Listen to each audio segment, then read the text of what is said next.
네, 이정훈입니다. 오늘은 이광철 청와대 민정비서관 미스터리 풀 것인가를 좀 다루겠습니다. 신현수 민정수석 사의 문제, 또 김학의 씨 불법 출국 문제, 종합적으로 보게 되면 희한한 사실이 발견됩니다. 그거를 시청자 여러분께 하나 설명을 드리겠습니다. 자, 김학의 불법 출금 과정에서 그 서류 조작이죠. 출국금지 요청서를 조작한 혐의로 수원지검 수사를 받고 있는 이규원 검사가 이성윤, 같은 혐의로 조사를 받고 있는 이성윤 서울중앙지검장에 이어 내 사건을 공수처로 이첩해달라고 요구했습니다. 근거로 삼은 것은 공수처법 25조 2항입니다. 2항의 내용은 검사의 고의 공직자 범죄 혐의를 발견한 경우 이를 수사처에 이첩해야 된다. 수사처는 공수처입니다. 검사의 비리가 있으면 공수처로 이첩해야 된다. 그런 내용이 있습니다. 그런데 바로 그 앞에 조인 24조에는 공수처장이 고위공직자 범죄에 대해 사건의 진행 정도나 공정성 논란 등을 고려해 이첩을 요청할 수 있다라고 되어 있습니다. 즉 반드시 이첩하라는 게 아니라 이첩을 요청할 수 있다라고 되어 있는데 25조에서는 검사의 범죄 혐의가 발견되면 무조건 이첩하라고 되어 있습니다. 네, 조금 이상하죠. 검사는 무조건 공수처로 가라. 때문에 헌법재판소 공보관을 지낸 배보윤 변호사는 검사 범죄 강제 이첩을 규정한 공수처법 25조 2항은 헌법 위반이다라는 판단을 하고 있습니다. 그 이유는 헌법상 근거 없이 검찰의 수사권을 일체 배제한 것은 보충성의 원칙에 반한다 그렇게 설명을 하고 있는데, 검찰의 수사권을 일체 배제한 것은 보충성의 원칙에 반한다. 보충성이라는 원칙이 좀 어려울 겁니다. 우리가 왜 물을 보충하다, 병력을 보충하다, 돈을 보충하다, 바로 그겁니다. 보충하다. 이 원래 그 사건을 맡고 있는 소단위가 자기 힘으로 할 수 없는 경우가 있잖아요. 그럴 땐 그 차상위 단위가 개입할 수 있는 게 보충입니다. 그러니까 이제 검사의 어떤 문제, 비리가 발견됐을 때 검찰의 수사권을 검찰은 수사하지 못하게 한 것, 이거는 보충을 할 수 있는 원칙이 있는데 그걸 하지 못하게 한 것이다. 이게 위반이다. 이렇게 설명을 하고 있는 거죠. 지금 헌재는 지난 1월 28일 공수처법에 대해 합헌 결정을 내렸습니다. 네, 지금 배보윤 변호사는 25조가 위헌 혐의가 있다라고 주장했는데 이미 합헌 결정을 내렸습니다. 그러나 그때 헌재의 판결문을 보게 되면 공수처법 전체를 판단한 게 아니에요. 이첩 조항에 대해서는 전혀 판단하지 않았습니다. 따라서 다시 누가 이걸 위헌 신청을 하게 되면 어떤 결과가 나올지는 아무도 모릅니다. 그리고 현재 공수처는 어제 제가 이성윤 사건을 정리하면서 말씀드렸지만 4월쯤 돼야 조직 구성을 완료될 걸로 보입니다. 현재는 김진욱 처장, 여운국 차장 등 검사 2명하고 검찰에서 파견한 수사관 10명이 사건 수사와 이첩 등에 관한 기본 업무를 수행하고 있어서 그쪽으로 넘겨줘도 수사를 못합니다. 때문에 이런 상태에서 공수처로 이성윤 서울중앙지검장 또 이규원 검사 사건을 공수처로 넘기면 청와대의 이광철 민정비서관, 지금은 그렇지만 그 사건 당시에는 민정수석실 선임행정관이지, 가 잘 무마해 줄 것이라는 기대가 있는 것 같다. 이렇게 평가하고 있습니다.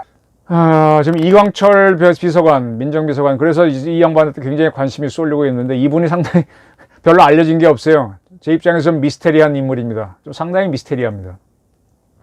그런 김학의 불법 출금 당시 이규원 검사, 그 다음에 인천공항에서 그 출입국 관리를 총책임진 사람이죠. 민변 출신이죠. 차기훈 법무부 출입국 본부장, 이광철 비서관은 이규원 검사 및 차기훈 출입국 본부장 등과 긴밀하게 조율했다는 의혹을 받고 있습니다. 수원지검 수사팀, 이 사건을 수사하는 수사팀은 이광철 비서관이 이규원 검사에게 긴급 출궁을 요청해야 한다고 전달한 당사자라는 진술을 확보했다고 합니다. 이광철 비서관이 이규원 검사에게 긴급 출궁을 요청해야 한다고 전달한 당사자라는 진술을 확보했답니다. 한국일보는 이런 보도를 했었죠. 김학의 불법 출금을 요청한 이규원 검사에게 긴급 출금 의사를 전달한 이는 이광철 선임 행정관이라는 정황이 드러났다. 그리고 삼국일보나 차기근 법무부 출입국 본부장이 김호수 법무부 차관, 김 차관이 이용구 법무실장, 이용구 법무실장은 지금 법무부 차관이죠. 이 실장은 이광철 선임 행정관. 네, 바로 이 미스테리한 인물. 그런 이광철은 다시 이규원 검사에게 연락하는 순으로 해서 출국 금지가 전달됐다라고 보도한 적이 있습니다. 네. 이렇게 이규원 씨와 이광철 씨가 할 수 있었던 거는 두 사람이 사법연수원 동기 36기고 변호사 시절 같은 법무법인에 근무했기 때문이라고 합니다. 이규원 검사는 뭐 이미 많이 나온 사실이지만은 대검 과거사 진상조사단에 파견돼 있던 2019년 3월 20일 밤 전혀 형사 입건되지 않았던 김학의 씨가 출국을 하려고 하는데 피의자가 아니면 출국 금지를 시킬 수가 없거든요. 근데 그게 가능하도록 서류를 만들어서 출국 금지를 시켰습니다. 이때 이규원 검사는 긴급 출국 금지 요청서에 임의로 서울 동부지검장 대리인 자격을 기재했고 가짜 사건 번호와 내사 번호를 넣었습니다. 공문서를 위조하고 행사까지 하게 한 혐의가 있는 거죠. 자, 이광철 민정비서관 참 궁금한 사람인데 미스테리한 인물입니다. 1970년생입니다. 70년생이니까 개띠네요. 네, 전남 한평 출생이고 그런데 고등학교는 서울에서 보성고등학교 나왔습니다. 근데 특이하게 대학을 또 지방으로 갔습니다. 춘천에 있는 한림대학교에 가서 법대에서 학사하고 석사를 한 걸로 되어 있습니다. 춘천에 가면 강원대학도 있는데 한림대학을 갔네요. 그리고 2004년이니까 나이로 치면 거의 만 34살 때 사시 36회 연수원 36기가 됐죠. 그리고 법무법인 정평에 있었는데 이때 이규원 검사와 같이 근무한 모양입니다. 그리고 이 사람은 민변에 들어가서 국가보안법 연구 모임의 팀장을 했고 민변의 사무차장을 했습니다. 또 참여연대에도 참여해서 민생희망본부 실행위원을 했습니다. 네, 어떤 성향인지 짐작이 가시죠. 그것뿐만이 아닙니다. 2014년 헌재가 그때 통합진보당 해산 문제가 굉장히 컸었죠. 통진당 사건 아시죠? 그 외국어대학교 왕상 캠퍼스 사람들 출신들로 구성된 통진당 사건, 이석기 사건 말입니다. 해산 심판 사건 때 통진당 대리하는 변호사로 재판에 참여했었던 사람입니다. 이광철 씨. 그리고 2016년에 여러분 기억하실 겁니다. 중국 주재 북한 식당 여직원들이 남자 직원하고 우르르 한국으로 탈북해온 바 있습니다. 그때 그거를 기획 탈북이다라는 의혹을 제기했던 사람 중에 한 명이 이광철 비서관입니다. 어떤 사람이 짐작이 가시죠? 이러한 그가 2017년 문재인 정부에서 민정수석실 선임 행정관이 됐고 2019년 8월 조국 전 법무부 장관, 이분이 민정수석을 하다가 법무부 장관 됐다가 이제 바로 흔들렸죠. 그 시끄러울 때 백원우 씨에 이어서 민정비서관이 됐습니다. 이광철 씨가. 이러한 이광철 씨는 청와대의 울산시장 선거 개입 사건에서 김기현 전 울산시장 측근 비리 첩보가 청와대에서 경찰로 이첩되는 과정에 개입한 혐의로 검찰 조사를 받기도 했습니다. 상당히 많이 개입하는 사람이죠. 또 옵티머스 사건 핵심으로 지목된 전 청와대 민정수석실 행정관 이모 씨를 청와대에 들어올 수 있도록 추천해 준 사람으로 꼽히고도 있습니다. 옵티머스 사건은요, 2020년에 일어난 사모펀드, 사설 모집 펀드 사기 사건입니다. 옵티머스 자산의 운영이 NH투자증권, NH는 농협이죠. 농협 계열사인 NH투자증권을 통해서 거기서만 80%를 팔았습니다.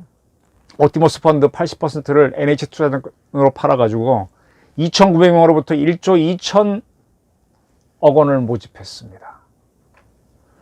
그때는 안정적인 정부 채권에 투자한다 하고는 실제로는 조폭이 사장인 부실 기업의 채권을 샀죠. 그래서 5,500억, 거의 1조 2천억 모았는데 5,500이니까 한 40% 이상을 날려버렸습니다. 우리가 많이 얘기하는 라임 사건은 처음에는 실적이 좋았다가 나중에 실적이 나빠져서 망했는데 옵티머스는 처음부터 투자자를 속인 겁니다. 그래서 바로 5천억이 날려버린 사건이죠. 이 사건에 개입됐다고 의심받는 민정수석실 행정관 이모 씨를 추천한 이가 이광철 씨다라는 의심을 받고 있습니다. 좀 더 두고 봐야 되죠. 어쨌든 이러한 이광철 씨는 조국 전 민정수석의 사람이라는 평을 들었습니다. 2020년 말 공수처법이 통과됐을 때 국회에서 이광철 씨는 페이스북에다가 조국 전 수석과 가족분들이 겪은 멸문지화 수준의 고통을 특별히 기록해둔다. 이제 입법으로 통과된 제도가 국민께서 변화를 체험할 수 있도록 해야 한다. 비서로서 이 책무의 이행에 최선을 다해 대통령님을 보좌하겠다. 굉장한 다짐문을 썼죠. 이광철 씨는 이런 기록을 남겨놓고 있는 사람입니다.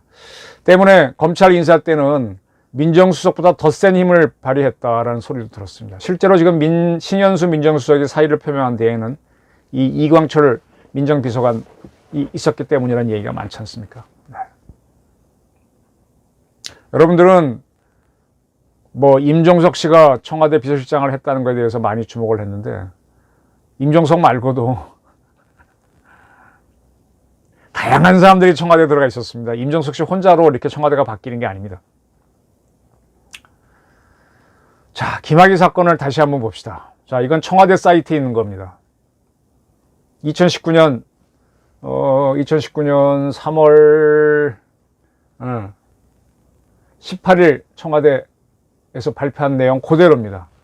청와대가 정합니다. 청와대 들어가면 청와대가 정합니다. 인데 2019년 3월 18일자 찾으면 바로 이걸 볼 수 있습니다.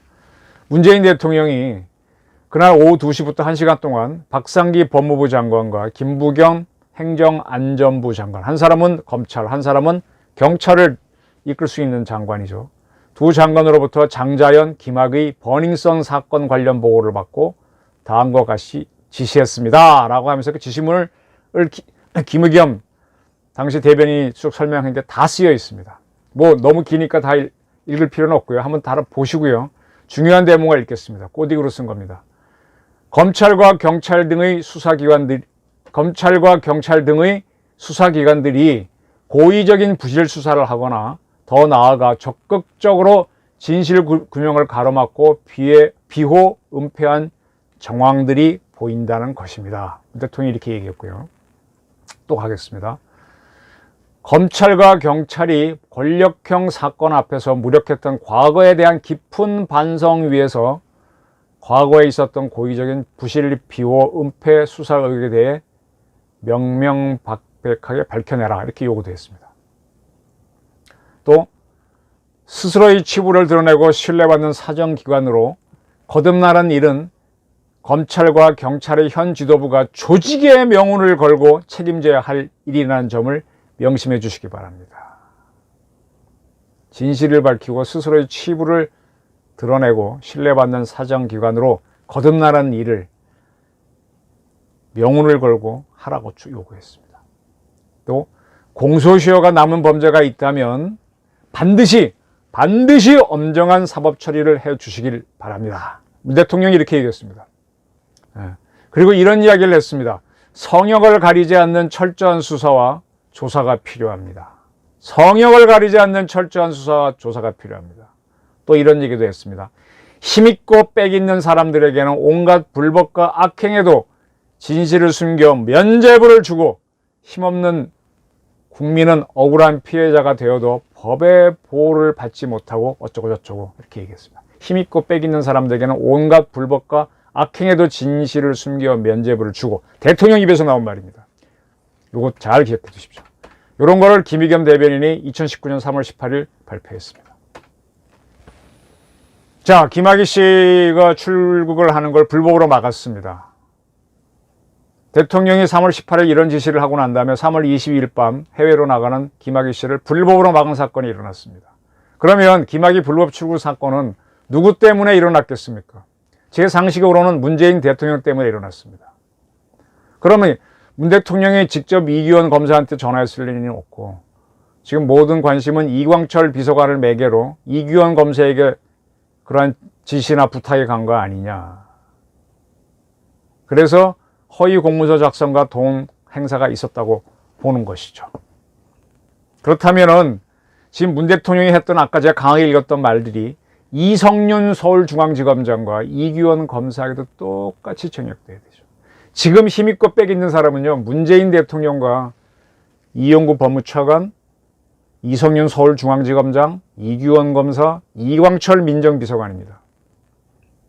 그죠? 이용구 차관, 아까 중간에 거론됐었는데 2월 19일 이런 입장문을 발표했습니다. 차기군 출입국 외국인 본부장에게 전화를 받고 김학의 전 차관의 출국 시도 사실을 알았지만 3월 20일 당시 그 직후 당시 이광철 선임 행정관에게 전화한 사실이 없다라고 주장했습니다. 이건 아까 제가 설명드렸던 한국일보 보도를 부정하는 주장입니다. 그러면서 이렇게 입장문을 썼습니다. 긴급 출금 지시가 차기군 본부장, 이영구 실장, 이광철 행정관 경로로 전달됐다는 내용은 전혀 사실이 아니다. 이렇게 하고 나서 이영구 차관은 또 이렇게 했습니다. 당시 현안이었던 김 전 차관 출국에 국민들의 우려가 커지자 신속히 출국을 막을 필요성 및 재수사의 필요성을 법무부 검찰과거사위원회에 권고하는 방안을 언급한 것일 뿐, 언급은 했네요.